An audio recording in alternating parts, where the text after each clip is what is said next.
లోపల మనము తృప్తి దాని గురించి తెలుసుకుందాం. ఒక కథారూపంలో ఒక సాధువు ఊర్లు తిరుగుతూ ఒక గొప్ప రాజ్యానికి రాజధానిగా ఉన్న ప్రదేశానికి చేరుకున్నాడు. అక్కడి వీధుల్లో నడుస్తూ ఉంటే నేలపై పడి ఉన్న నాణెం ఒకటి అతని కంట కనబడింది. వంగి చేతుల్లోకి తీసుకున్నాడు. ఎవరు? సాధువు. కానీ ఆ నాణెం వలన అతడికేం ఉపయోగం లేదు. ఉపయోగం లేకపోవడం కాదు, అవసరము లేదు. తన దగ్గర ఉన్నవేవో ఉన్నాయి, అవి చాలు. ఆ నాణెం వల్ల కొత్తగా వచ్చే దినుసుల గురించి అతడు ఆలోచించడం లేదు, దానివల్ల లాభం గురించి. అందువల్ల ఆ నాణ్యాన్ని ఎవరికైనా ఇవ్వాలనుకున్నాడు. దాని అవసరం ఉన్న వాళ్ళ కోసము రోజంతా వెతికాడు. ఎవ్వరూ కనిపించలేదు. చివికిన బట్టలతో కొందరు ఎదురైన వాళ్ళు సంతోషంగానే ఉన్నారు తప్ప ఎవరిని చెయ్యి చాచడం లేదు. సాధువుకు సంతోషం వేసింది. ప్రజలు సంతృప్తిగా ఉండడము అతడికి సంతోషాన్ని ఇచ్చింది. ఆ రాత్రి అక్కడే ఒక చోట నిద్రపోయాడు, విశ్రమించాడు. తెల్లవారి సాధువు నిద్ర లేవగానే ఆ దేశాన్ని పాలిస్తున్న రాజు తన సైన్యముతో పక్క రాజ్యంపై దండెత్తేందుకు వెళుతూ కనిపించాడు. అనేక బలగాలు సైన్యముతో. అతడి బలగాలు సాధువు ఉన్న చోటుకు రాగానే రాజు వారికి ఆగమని సైగ చేసి రథము నుంచి కిందికి దిగి సాధువుకు నమస్కరించాడు. ఓ సాధు పుంగవా, రాజ్య విస్తరణ కోసం నేను దండయాత్రకు వెళ్తున్నాను. నాకు విజయం కలగాలని ఆశీర్వదించండి అని కోరాడు. ఎవరు? రాజు. ఎవరిని కోరాడు? సాధువును కోరాడు.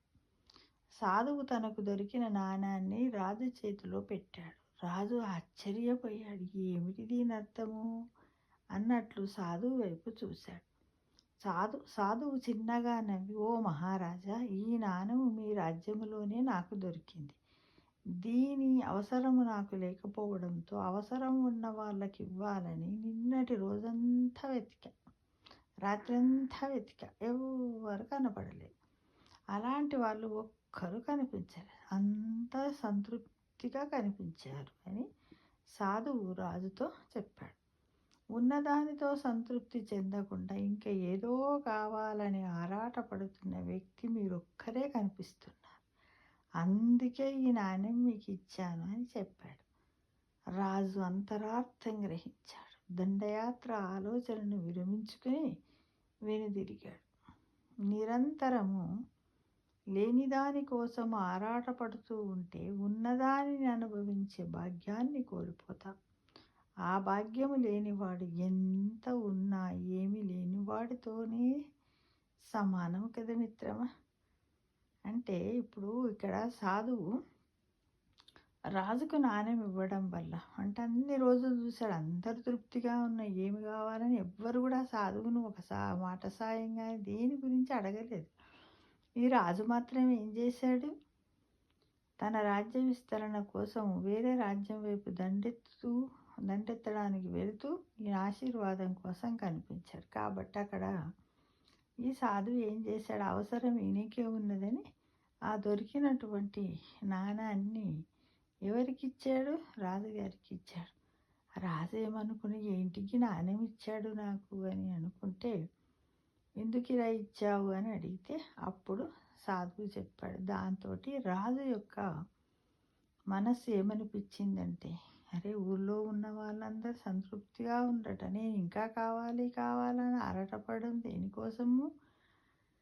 అలా దానికోసం ఆరాటపడుతూ ఉన్న సమయాన్ని అనుభవించే భాగ్యాన్ని కూడా కోల్పోతున్నాను అని తను తెలుసుకొని దండయాత్రను విరమించుకొని మళ్ళీ వెనుదిరిగి ఇంటికి వెళ్ళిపోయాడు.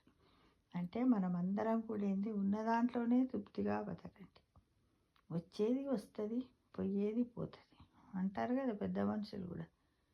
గొంగడున్నంత దూరమే కాలు చాపుకోవాలి అని, దీపం ఉన్నప్పుడే ఇల్లు చక్కబెట్టుకోవాలి, ఇవన్నీ మనకి ఎప్పుడో చెప్పగానే చెప్పారు మన పెద్దలు. ఆ విధంగా బ్రతకడానికి ప్రయత్నించండి. కానీ ప్రస్తుతం సొసైటీలో ఎలా ఉంది? ఈ సాధువు చెప్పినట్టు ఈ రాజులాగానే ఉంది. అందరు ఎవ్వరు చూడు సంపాదించుకోవాలి. ఎందుకు ఆ సంపాదన? దేనికోసం? ఒక్క నిమిషం ఆలోచించి నేను ఎంతవరకు తృప్తిగా ఉన్నాను అనే విషయాన్ని ఆలోచించి ముందడుగు వేసి రాజులాగా తృప్తిగా బతకడానికి ప్రయత్నిద్దామా మిత్రమా? తప్పకుండా.